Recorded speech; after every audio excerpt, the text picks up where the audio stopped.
Thank you, everybody, for coming to the Aaron Torres Podcast YouTube page. If you could do me a quick favor, see that little subscribe button at the bottom of your screen? Go ahead, click that subscribe button. Really does help our channel grow, our audience grow, and I really do appreciate it more than you know. So click that subscribe button. Appreciate your support. Now, here's the video that you came here for. I want to start with a hyperbolic statement that sounds crazy, but I don't think it is. And it really struck me watching college hoops on Saturday. Okay, so college hoops on Saturday was awesome. First big Saturday. And you start to look at the results of the games. Texas A&M goes to Indianapolis and beats Purdue really start to finish. Tennessee, yes, they're number one in the country, but winning at Illinois, good luck. I don't know how many Big Ten teams are going to do that. Tennessee does win. Kentucky smacks Louisville at home. You go on down the list. Auburn destroys Ohio State. And after the Texas A&M win and after the day in general, I saw a stat that blew my mind. We'll save the stat for later, producer Matt. It'll be our little secret until then. But I bring it up because is the SEC, I was thinking about this, and I think we now have the stats to sort of back it up. I don't think it's hyperbole to say SEC basketball is trending to be potentially the greatest college basketball conference we have ever seen. It sounds crazy, but let me dive in and let me explain why I think there might be something to it, okay? So first of all, I'll get to our secret stat in a minute, okay? Because I think it really kind of hammers home, oh, we're seeing something historic. But just look at what the SEC has done so far, okay? First of all, top 25 right now going into Monday. Now, we put out a new AP top 25 on Monday. Things could change. But as of right now, the SEC has 9 teams currently ranked in the top 25. I am not great at math, but that's about what, 40% or so? That's right around 40%. And you look at the teams that are ranked, right? You look at the fact that we have Tennessee ranked number 1, Auburn ranked number 2, Kentucky ranked number 5, Alabama ranked number 7, Florida ranked number 9. We have Texas A&M at number 17. We have Ole Miss at number 19. We have Mississippi State at number 25. And so just think about what I said. 2 best teams in college basketball. Tennessee, undefeated, number 1 in the country. Auburn is probably the best team that I have seen personally so far. You have Alabama, which was a preseason Final Four darling coming off last year. You have Kentucky, which might be the biggest surprise in college basketball. You have, by the way, Florida, which I think has to be the most under-discussed team in all of college basketball right now. They're sitting here quietly heading into this week. They actually play North Carolina on Tuesday. Florida is sitting there 10-0 with some really good wins. Beat Wake Forest on a neutral, beat Wichita State on a neutral, beat Virginia on a neutral, et cetera, et cetera. So you have teams like that. Then you have teams that we don't even talk about and results that we don't even talk about. Missouri just beat Kansas like a week ago. Nobody's talking about Missouri. You know Missouri basketball. Again, this is a team in the SEC that nobody is talking about. They are currently sitting there at 9-1.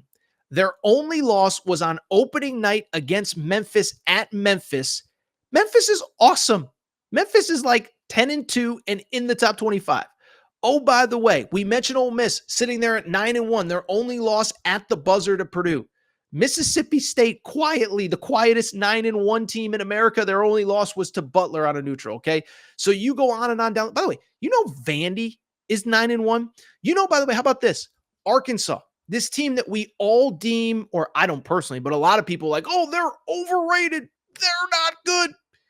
Arkansas is quietly 9-2. Their only losses to Baylor on a neutral and also to Illinois on a neutral. Just beat a top 25 team in Michigan on a neutral in a game that, they fell down early, but they were kind of in control there for about 30 minutes there to close the game. So I bring it up because Arkansas is one of the more teams that people believe is overrated. And they're rolling. They're 9-2 after a couple nice wins. LSU, by the way, took its second loss of the season on Saturday to SMU. So these are the bad teams that we're talking about. The good teams, of course, again, are national title contenders in Auburn and Tennessee. But at the same time, just, raw rankings don't really show it. By the way, Texas A&M, as I just said, beat Purdue on a neutral in Indianapolis, a couple miles from campus. I don't know how many miles from West Lafayette it is, but it's not far. So the wins are incredible. The rankings are incredible. By the way, what was the final tally of the SEC ACC Challenge? 14-2. We probably should have talked about this then. But here was the stat that I saw that really crystallized to me. Oh my goodness, we are seeing something absolutely historic. Producer Matt, pop up the stat. This is from Jared Burson. Jared Burson, I believe, I could be mistaken, basically invented the algorithm that ESPN uses for ESPN stats and info. I don't know if that's true. I've heard it. Shout out to Gary Parrish and Matt Norlander on CBS Sports. They talk about Jared Burson all the time. Don't know if it's true, but the guy knows college hoops, Jared Burson, and he puts out a lot of stats about college hoops, whatever. But this stat was jaw-dropping to me. Jared Burson said, quote, Texas A&M, who beat Purdue in Indianapolis.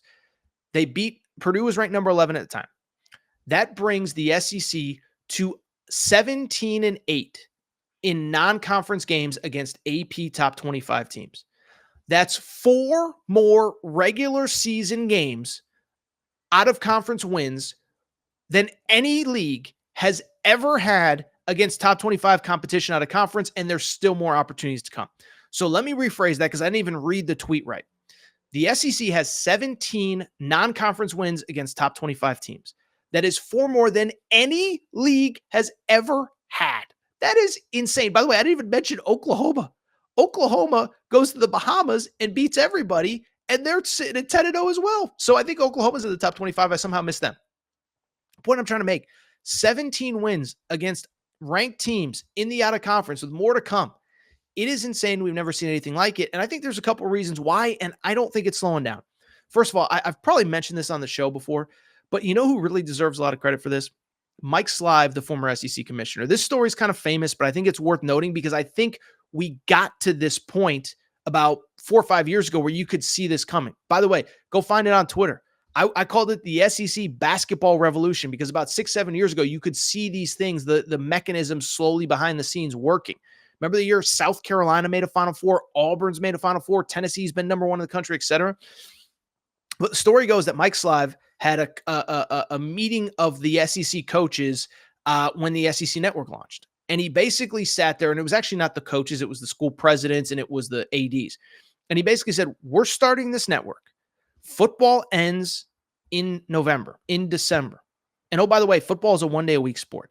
You all are going to have more money than you know what to do with, and you need to invest it in basketball because basketball is going to be an important property for this league because we have inventory to fill in December, January, February, and March. We have inventory to fill Tuesday, Wednesday, Thursday, Friday, Saturday, Sunday when it's not football season.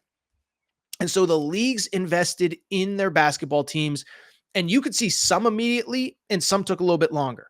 Bruce Pearl at Auburn, you could see, boom, immediately. It's like, oh, that guy's awesome. And within 3 or 4 years, Auburn went from one of the worst teams in major conference basketball to a Final Four in 2019. And the year before, remember, they won the SEC. You had Rick Barnes going to Tennessee. Didn't feel sexy at the time, but it was obviously a great hire, right? You have, even at the time, like it didn't work out. But remember when Alabama hired Avery Johnson? It didn't work out, but they paid a lot of money. They were like, we're going to pay our basketball coach a lot of money. Let's see if this is the guy. And then as time goes on, Eric Musselman in Arkansas, Nate Oates at Alabama, Dennis Gates at Missouri, who I think is going to be really good, made the tournament in year 1 a few years ago. Florida with Todd Golden, Texas A&M with Buzz Williams, I think is a great example. And so I just bring it up because that was the first factor. Mike Slive going to his school presidents and his ADs and saying, you all need to invest in basketball. I will also say I do think NIL has really helped as well. Listen, we all know in the SEC it just means more. But listen, I'm the guy that does the portal rankings all April, all May, and I'm stunned at the number of players, really good players in the portal that ended up in the SEC, and not just at Kentucky, not just at Arkansas, not just at Tennessee. You look at Missouri. Remember, Mark Mitchell, former McDonald's All-American, decides to go, was at Duke for 2 years, was really good at Duke, by the way, goes to Missouri. He's averaging 13 points, 5 boards per game. That's just one example. Ole Miss, I think I think Ole Miss is legit like top 12, top 15 team in college basketball. Okay. They've added a couple really nice pieces to go along with Jamin Brakefield and Matt Morrell and the guys that are back this season. Vandy has clearly invested in NIL. Texas, they're playing well at 9-2, but they've invested in NIL. And so I think NIL is a factor. I think it's a cross-the-board commitment by the folks in the SEC, and we got to give them credit, and I don't think it's slowing down. I don't think these leagues are going to stop committing money and investing into college basketball, and I think we are seeing something historic. Listen, I don't have all the details, all the whatever, but we know I believe the tournament record is 11 NCAA tournament teams from one league. The Big East back in 2011 when UConn won the national championship had 11. I think the Big Ten might have gotten around 11 at one point. You look at the SEC, again, Tennessee, Kentucky, Auburn, Florida, Georgia's 9-1. Now, they'll fall apart because Mike White's their coach and he's terrible.